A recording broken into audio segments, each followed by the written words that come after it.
گجر خان راولپنڈی سے 50 کلومیٹر کے فاصلے پر یہ شہر جہاں سرکار گوھر شاہی نے الیکٹرک اور سپیئر پارٹس کے کاروبار کا آغاز کیا، مین روڈ پر موجود ان 4 دکانوں میں سے ایک دکان آپ نے کرائے پر لی۔ موجودہ دور میں نشاندہی کے لیے دکانوں کے قریب جناح ہوٹل اور میرج ہال ہے۔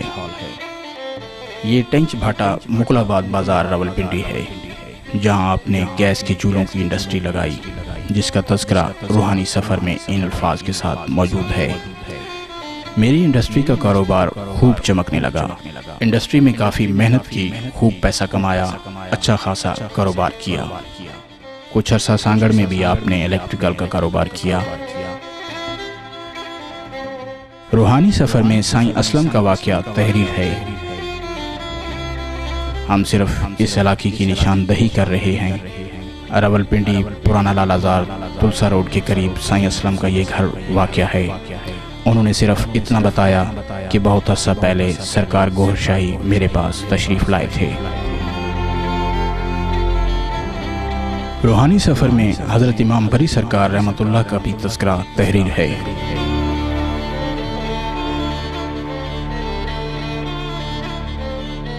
ایک دن میں بری سرکار کے مزار پر گیا، وہی بزرگ ایک سائے کی شکل میں چادر پر بیٹھے نظر آئے۔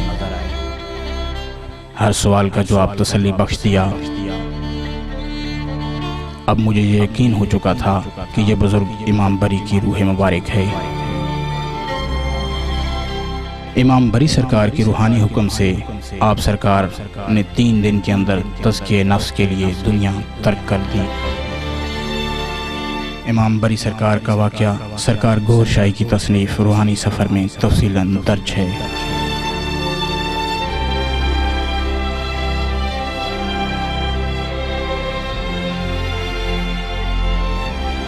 اس سایہ یعنی امام بری سرکار نے حکم دیا کہ اب تزکیہ نفس کے لیے 3 دن کے اندر اندر دنیا چھوڑ دو۔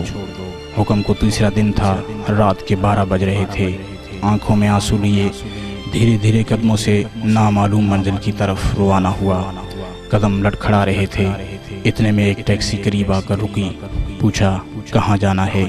میں نے کہا GTS کے اڈا پر۔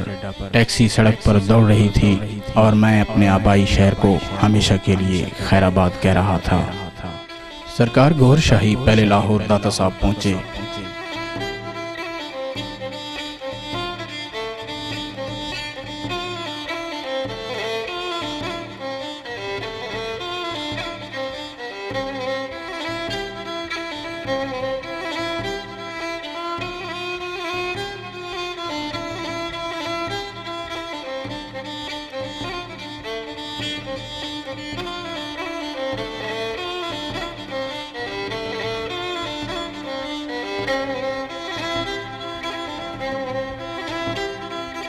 اور پھر شورکوٹ کے نزدیک سلطان الفقراء حضرت سخی سلطان بہو رحمت اللہ کے دربار پر حاضر ہوئے۔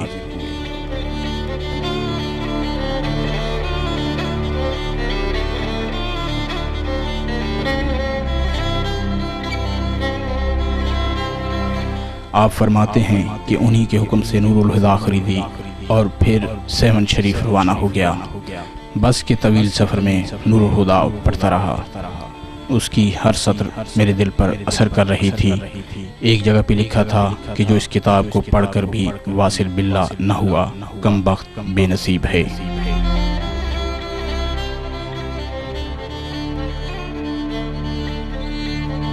سرکار گوھر شاہی مغرب کے وقت حضرت لال شہباز قلندر رحمت اللہ کے دربار پر پہنچے۔ لوگ دھمال کر رہے تھے اور اپنے حال سے بے خبر لوٹ پوٹ ہو رہے تھے۔ سرکار فرماتے ہیں کہ میرے کان میں آواز آئی، شہباز کے عاشقوں کا یہ حال ہے اور تو اللہ کے عشق کا دعوے دار ہے۔ اسٹیشن کے سامنے والی پہاڑی پر چلا جا اور جو طریقہ نور الہدا میں لکھا ہے اسی طریقہ سے تصور کے ساتھ اسم ذات کا ذکر کر۔ میں اسی وقت پہاڑی کی طرف چلا گیا اور اسم ذات کے ذکر میں مشغول ہو گیا۔ دل کی دھڑکن سخی سلطان بہو رحمت اللہ کے دربار سے ہی نمایاں ہو گئی تھی اور آج وہی دھڑکن اللہ میں تبدیل ہو گئی تھی۔ میں اپنی قسمت پر بہت خوش تھا کہ جس راز کو بچپن سے ہی درباروں، غاروں اور جنگلوں میں ڈھونڈتا پھرتا رہا تھا، اپنے قلب میں پایا۔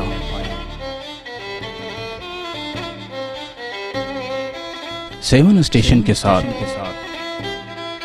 یہ وہ پہاڑی ٹیلہ ہے جو تجلی گاہ کے نام سے مشہور ہے،